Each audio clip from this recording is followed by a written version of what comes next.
बुद्धिजीवियों का षड्यंत्र, लेखक राजीव पटेल। पंडित या लेखक गण अपने क्षुद्र लाभ को देखते हुए अपने आप को समाज के सामने एक ऐसे स्वार्थी मदारी, खेल तमाशा दिखाने वाला के समतुल्य प्रस्तुत करने का काम किया है, जो अपनी प्रतिभा का भरपूर उपयोग करते हुए पहले आपकी इच्छानुसार अच्छा लगने वाला खेल तमाशा दिखाता है और जैसे जैसे समूह बड़ी होती जाती है तब वो अपनी स्वार्थपरक चतुराई का इस्तेमाल करते हुए उस भीड़ पर अपनी लाभप्रद बातें रखना शुरू कर देता है, जिससे भीड़ में उपस्थित ज्यादातर सीधे साधे व्यक्ति उस मदारी की ठगी का शिकार हो जाते हैं। उसी प्रकार से भारतीय संस्कृति में भी हर लेखक ने अपने स्वार्थ हित को सर्वोपरि मानकर सभी धार्मिक और सामाजिक इतिहास का अनुवाद अपनी परिकल्पना के अनुसार किया और लगभग 1000 ईस्वी के बाद से पुराने ताड़पत्र, पांडुलिपि एवं श्रुति स्मृति या काल्पनिक ग्रंथों का लेखन व अनुवाद का कार्य अपनी क्षुद्र प्रवृत्ति एवं अपनी नीच कल्पना के आधार पर किया और उन्हें मुद्रित कर नए नए किताबों एवं ग्रंथों के द्वारा समाज में अपने विचार थोपने का काम करता रहा। वर्तमान के सभी धार्मिक और इतिहास के लेखकों ने धार्मिक और समाज सुधारक का चोला पहनकर एक सोची समझी चालाकी का उपयोग करते हुए समाज रूपी भीड़ पर अपनी क्षुद्र प्रवृत्ति का परिचय देते हुए उस धार्मिक ऐतिहासिक ग्रंथों के माध्यम से खेल तमाशा शुरू किए हुए हैं। अब आपको देखना है कि उस भीड़ में अपने आप को भेड़ की तरह शामिल कर लें या अपने आप को भीड़ से अलग कर सही और गलत का आकलन तार्किक दृष्टिकोण से करें। उस भीड़ में 2 प्रकार के लोग शामिल हैं। प्रथम प्रकार में वे हैं जो अपने आप को उस लेखक मदारी की बातों में आकर अपने आप को ठगी का शिकार समझ रहे हैं और फिर उसकी दवा खोजने किसी दूसरे लेखक मदारी के चंगुल में फंसकर रह जाते हैं और आगे चलकर अपने आप में काफी कुंठित हो जाते हैं। दूसरे वे जो अपने आप को शुरू से ही उस भीड़ से अलग रखकर उस लेखक मदारी की बातों को देखा अनदेखा कर अपनी जिंदगी स्वयं के तरीके से जीते हैं, लेकिन लेखक की बातों से कहीं न कहीं कुंठित जरूर रहते हैं। मैं सही कह रहा हूं ना? इन लेखकों मदारी की भीड़ में भी 2 तरह के इंसान हम सभी को साफ साफ दिख रहा है। इन दोनों प्रकार पर चर्चा मैं आगे करूंगा। पहले आइए हम लोग मिलकर इस लेखक या पंडित की क्षुद्र चतुरता पर विचार करें। लेखकों या पंडितों ने अपनी बातों को बहुत ही अच्छे तरीके से किताबों में कलमबद्ध कर समाज पर लादा है, जिसके कुछ छंद मैं आपके बीच में रख रहा हूं। अब आप स्वयं ही सोचिए। 1. ढोल, गवार, शूद्र, पशु, नारी, ये सब हैं ताड़ना के अधिकारी। ताड़ना का अर्थ पीटना या मारना। सोच लिए। अब आप स्वयं से पूछिए कि इन नामों ढोल, गवार, शूद्र, पशु, नारी के अंदर आप स्वयं अगर हैं या होते तो उस लेखक या पंडित के ऊपर आपकी प्रतिक्रिया कैसी होती? समाज में नारी की पूजा होती है। उस नारी या समाज की प्रतिक्रिया उस लेखक या पंडित के प्रति कैसी होगी? क्या ऐसा हो सकता है? 2. ब्रह्मा के मुख से पैदा लेने वाला ब्राह्मण, ब्रह्मा के भुजा से पैदा लेने वाला क्षत्रिय, ब्रह्मा के जंघा से पैदा लेने वाला वैश्य, ब्रह्मा के पैर से पैदा लेने वाला शूद्र। बिल्कुल वैसा ही प्रश्न फिर उठता है कि आप अगर इन शब्दों ब्राह्मण, क्षत्रिय, वैश्य, शूद्र के अंदर स्वयं होते तो लेखक के प्रति आपकी कैसी प्रतिक्रिया होती? स्पष्ट है कि बिल्कुल ही गलत जानकारी है ये। किसी ने कभी किसी को मुख, भुजा, जंघा, पैर से पैदा होते देखा है क्या? पहली बात है कि जो भी जन्म लेता है वो स्त्री से लेता है, ना कि पुरुष से लेता है। ये सारे कपोल कल्पित बातें हैं। हिंदू धर्म में जितने भी देवी देवता धार्मिक कथा के पात्र हुए हैं उन सभी के माता पिता हैं और सभी की जन्म प्रक्रिया मां से है। प्राचीन कथाओं में अच्छे नीतिगत कर्म, सात्विक जीवन, परोपकारी कार्यों की वजह से उन सभी को भगवान की उपाधि मिली है। सारे के सारे जीव, इंसान, पशु पक्षी योनि मात्र से ही पैदा लेते हैं, ना कि मुख, भुजा, जंघा, पैर से। 3. काटे ही पैकदरी परी कोटि जतन को सींच, बिनय नमान खस सुनु डाटे ही पई नवनीच। चाहे को कितने ही उपाय कर ले, पर केला तो काटने पर ही फलता है। नीच विनय से नहीं मानता, वह डांटने पर ही रास्ते पर आता है। क्या केला से आम इंसान की तुलना करना उचित है? अगर उचित है तब भी नीच या ऊंच है तो इंसान ही, उसके प्रति ऐसी सोच क्यों? 4 अधम जाति में विद्या पाए, भयहूं यथा अहि दूध पिलाए। जिस प्रकार से सांप को दूध पिलाने से वह और विषैला जहरीला हो जाता है, वैसे ही शूद्रों नीच जाति वालों को शिक्षा देने से वे और खतरनाक हो जाते हैं। तुलसी की रामायण रामचरितमानस देखें, पेज 986, दोहा 99, 3। क्या सांप और इंसान एक ही है? सांप सांप है, वो विषधर जंतु है, और इंसान विवेकशील प्राणी है। फिर दोनों की तुलना कैसे? हाँ, यह हो सकता है कि सबों को शिक्षा मिल जाएगी, तब तुम्हारा इंसान के भेष में छिपा हुआ विषधर सांप वाला चेहरा लोगों को दिख जाएगा। 5 जे वर्णाधम तेली कुम्हारा स्वपच किरात कौल कलवारा। तेली, कुम्हार, सफाई कर्मचारी, आदिवासी, कौल, कलवार आदि अत्यंत नीच वर्ण के लोग हैं। तुलसी की रामायण रामचरितमानस देखें, पेज 1029, दोहा 129, छंद 1, उत्तरकांड। ये बातें स्वयं तुलसीदास की मुख से शोभा नहीं देती, क्योंकि इंसान अपनी जीविकोपार्जन हेतु कुछ भी नेक काम कर सकता है। इसमें छोटा बड़ा कैसा? छोटा बड़ा करना है तो उन लोगों को करो जो अपनी क्षुद्र जीविकोपार्जन हेतु मुगल शासकों के यहाँ अपनी बुद्धि विवेक को गिरवी रखकर समाज का अहित किया था, जिसकी क्षतिपूर्ति आज तक नहीं हुई है। 6 अभीर अहीर यवन किरात खल, स्वपचादि अति अधरूप जे। अहीर यादव, यवन बाहर से आए हुए लोग जैसे ईसाई और मुसलमान आदि, आदिवासी, दुष्ट, सफाई कर्मचारी आदि अत्यंत पापी हैं, नीच हैं। तुलसीदास कृत रामायण रामचरितमानस देखें, पेज 338, दोहा 12, 2 अयोध्या कांड। 7 पूजहि विप्र सकल गुणहीना, शूद्र न पूजहि वेद प्रवीणा। विप्र यानी ब्राह्मण चाहे व्यभिचारी हो, भ्रष्टाचारी हो, जुआरी हो या शराबी हो, उसकी पूजा ही होनी चाहिए। और दलित पिछड़े चाहे जितने भी विद्वान हो, चरित्रवान हो, उनकी पूजा नहीं हो सकती। तुलसीदास कृत रामायण रामचरितमानस। 8 चित्रकूट के घाट पर भय संतन की भीड़, तुलसीदास चंदन घिसे तिलक करे रघुवीर।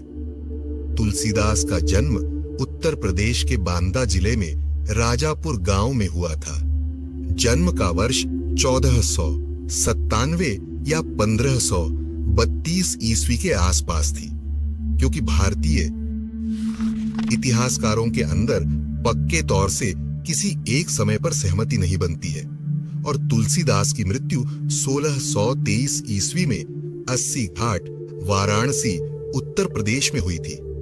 क्या तुलसीदास के समय यानी 15वीं 16वीं शताब्दी यानी मुगल शासक बाबर के समय में प्रभु रामचंद्र जी तुलसीदास से चंदन का तिलक लगाने चित्रकूट आया करते थे?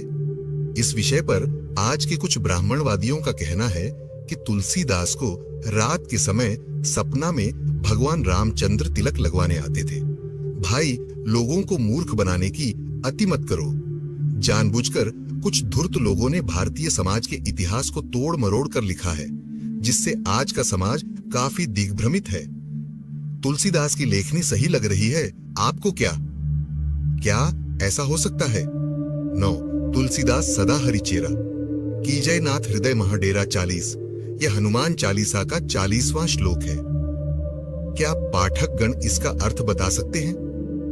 अर्थ तुलसीदास सदा हरि या भगवान की सेवा किए हैं, इसलिए नाथ या प्रभु आप मेरे हृदय में रहे। तो तुलसीदास का जन्म 1497 से 1532 ईस्वी में, और राम जी का जन्म कब? रामायण कथा के अनुसार ये पूरी दुनिया को मालूम है कि हनुमान जी प्रभु राम जी और सीता जी की सेवा किए हैं।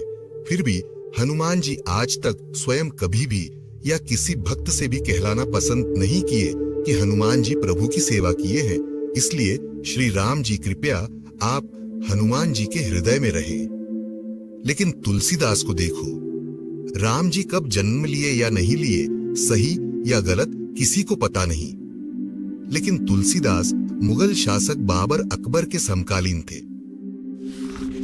ये सबको पता है। फिर बताओ, जब दोनों का जन्म साथ नहीं था तो सेवा का प्रश्न कैसा?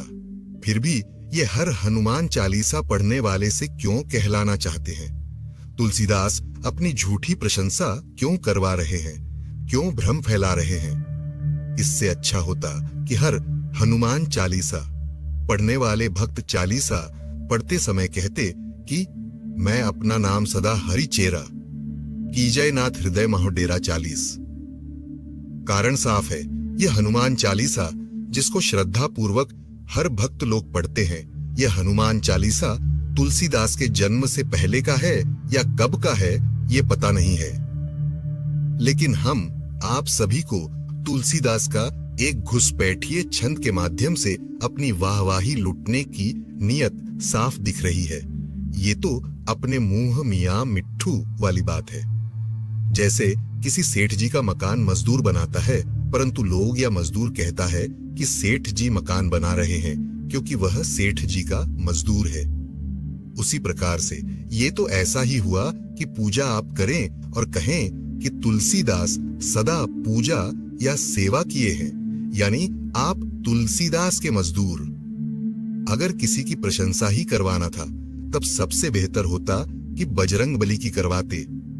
जैसे बजरंग बली सदा हरिचेरा, कीजय नाथ हृदय महडेरा। 10 तुलसीदास के ऊपर सबसे बड़ा प्रश्न चिन्ह। तुलसीदास जिस जन्म तिथि में पैदा हुए और जो जन्म लेने का स्थान रहा था, क्या उस पर किसी ने कभी गौर किया है क्या? तुलसीकृत रामचरित मानस में लिखा मिलता है, राम जी जहां खेले वहां गुलेला मंदिर है, जहां पढ़ाई की वहां वशिष्ठ मंदिर है, जहां बैठकर राज किया वहां मंदिर है, जहां खाना खाया वहां सीता रसोई है, जहां भरत रहे वहां भरत मंदिर है, वहां हनुमान मंदिर है, कोप भवन है, सुमित्रा मंदिर है, दशरथ भवन है, आदि ऐसे कई सुंदर सुंदर मंदिर हैं। सबसे बड़ी बात है कि इन सब मंदिरों की उम्र पुरातत्व विभाग के अनुसार 700 से 800 साल है।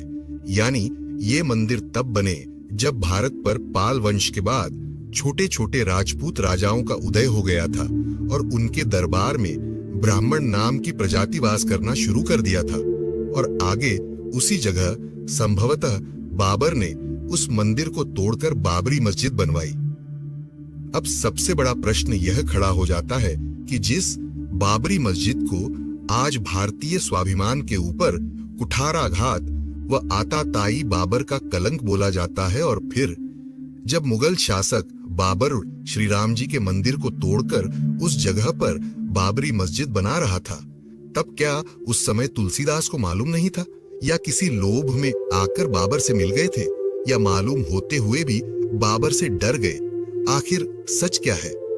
तुलसीदास इसकी चर्चा या जानकारी कहीं लिखे क्यों नहीं? अब तो तुलसीदास पर भी संदेह पक्का होने लगा है कि उन्होंने मुगल शासक से मिलकर यह काम किया, क्योंकि तुलसीदास का यौवन काल उसी समय के आसपास का है। इतिहास कहता है कि 1528 में ही बाबर ने राम मंदिर तोड़कर बाबरी मस्जिद बनवाई थी। तुलसीदास ने तो देखा या सुना जरूर होगा उस बात को।